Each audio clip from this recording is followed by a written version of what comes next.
Russian politics expert Dr. Alexander Titov is a lecturer in modern European history at Queen's University in Belfast in Ireland. He joins us now via Zoom. Thanks very much indeed for joining us, and welcome to the programme. Thank you for having me. All right, so we're hearing talks about the threat of an invasion by Russia. Have they not already? No, I mean, what you have, kind of the talk of imminent invasion was concerning Russian troops moving in areas which they haven't previously controlled in Ukraine. So since 2014, Crimea been annexed by Russia, and there are troops there, which is still internationally recognized as part of Ukraine, but Russia has full control on it. And also there are two breakaway separatist states, which basically were de facto Russian control areas as well. So the talk about is Russia moving beyond those areas, which it's already de facto control, particularly in eastern Ukraine. So, what they've done so far is basically changing the official recognition of what already been done on the ground for many years. If they move beyond that, then it would be a proper invasion, which everybody would been afraid of. All right, we'll talk about Crimea and why the international community didn't deal with it in the same way that they're dealing with it now, just now. But I'm just wondering, does this explain why the response so far has been quite measured and that they haven't literally dropped all the bombs that they can? Well, response from both from Russia is been very gradual. They kind of building up forces, then they produced a refugee crisis, started evacuating civilian population from its control areas in eastern Ukraine. Now they recognize republics. The next step would be the actual formal introduction of Russian official forces into eastern Ukraine, which is already controlled by its kind of pro-Russian separatists. The West also responding in introducing gradual sanctions against Russia, holding back the kind of more harmful ones until later stage when and if Russia invades Ukraine, which has not been part of its control since 2014. So there is quite a long way to escalate still, and we still like in the early stages of escalation by the looks of it. All right, please explain, perhaps give us a little bit of background with regards to Luhansk and Donetsk and why it's significant that Russia waited until Monday to recognize these as independent states.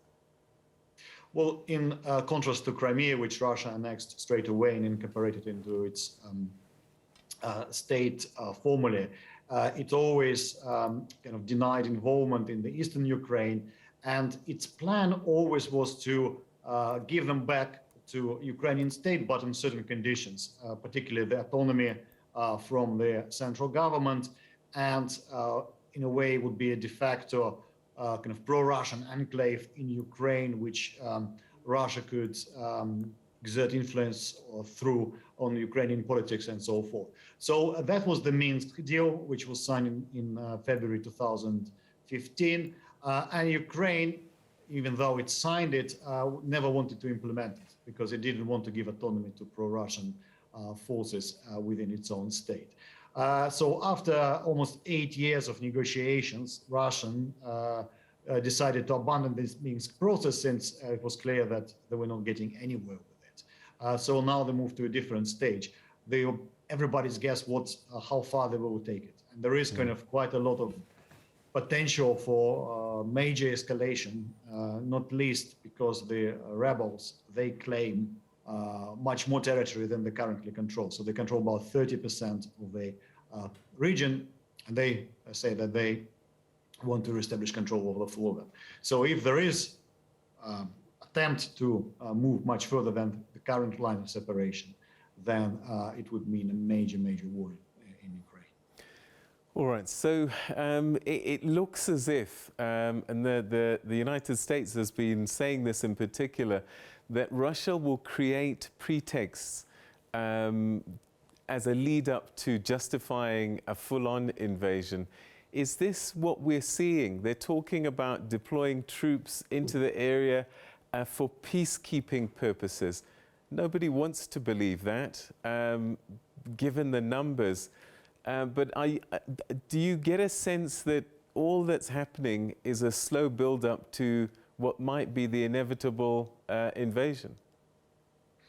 Well, that's certainly how it looks from outside, that there is a kind of logical steps Russia is taking towards escalation. One thing I would add is that we don't really know the final ultimate aims of this escalation. Russia has demands both on Ukraine and NATO concerning overall security, which it wants to be addressed. There were initial talks about it, but they didn't progress anywhere. So Russia escalated through recognition of the republics. The next stage is introduction of its troops. It seems to be that they're putting pressure both on Ukraine and NATO, well, really the United States, to finally agree to discussion about Russian demands.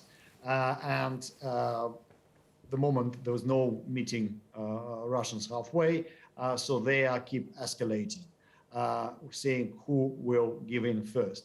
So whether with this escalation and it well may end with actual full-on invasion of Ukraine, could be occupation of Ukraine, certainly destruction of its military capacity and so forth.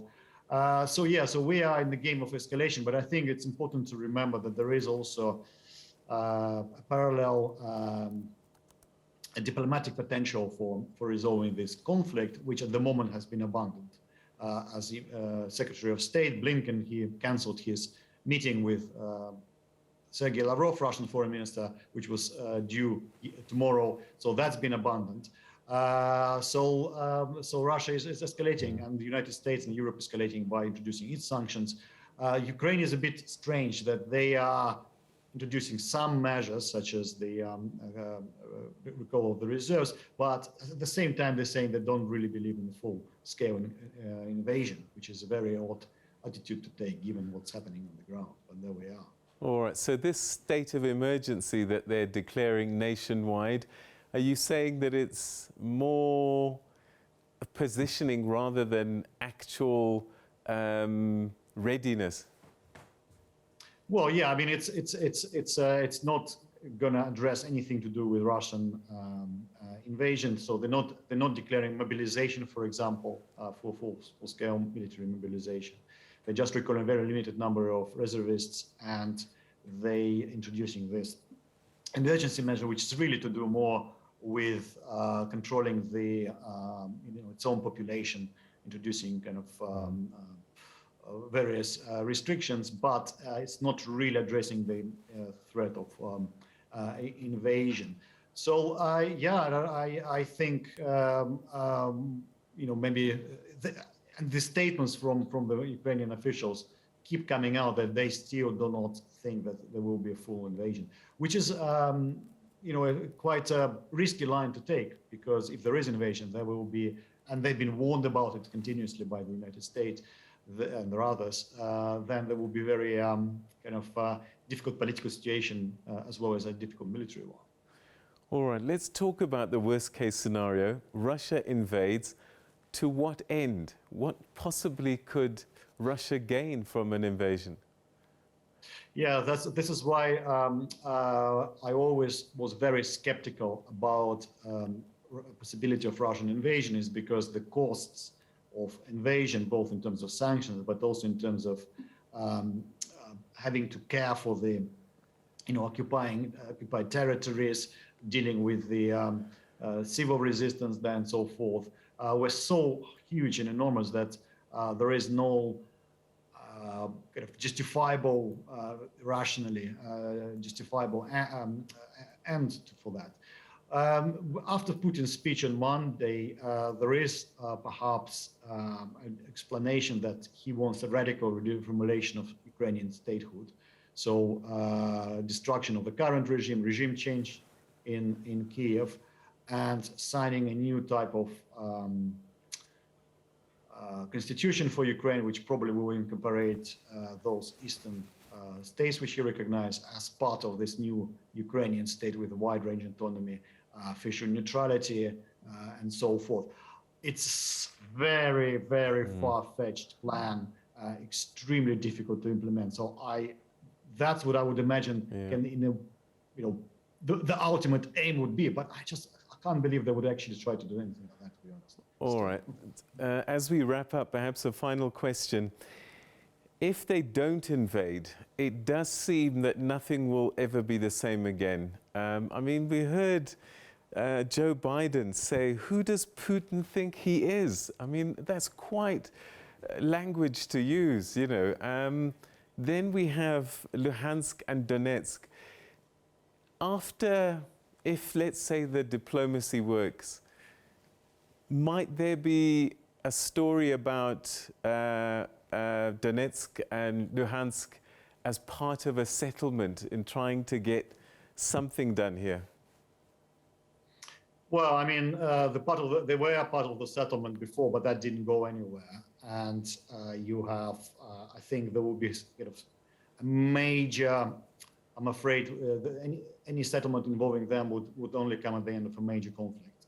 So the ideal scenario for now would be for the formal recognition, Russian troops taking over there. There is a ceasefire, so which Ukrainians don't violate or Russians don't violate, and there is basically status quo. I don't think that we will have it now, unfortunately, because the stakes have been raised, not least also with the European Union and the United States. There has been a very high tensions with Russia, with the West and Russia for a while. Now we're coming up to a point of full rupture and quite, substantial alienation between them. Because Putin can say the same thing about Americans. So who do you think you are, trying to kind of tell us what to do in our backyard and so forth. So yeah, if you start saying who do you think you are, Biden and Putin, to each other, it's just there's not much to talk about, and it's very unfortunate we came to that. So yeah, I think this crisis is not going to be solved now. They certainly can all go back to what it was before. How it will unfold, I don't know. I'm just hoping there will not be a major war, and there will be managed to at least contain it within the East Ukraine. All right. Dr. Titov, always good talking to you. Your insights greatly appreciated. Thank you for your time. Thank you.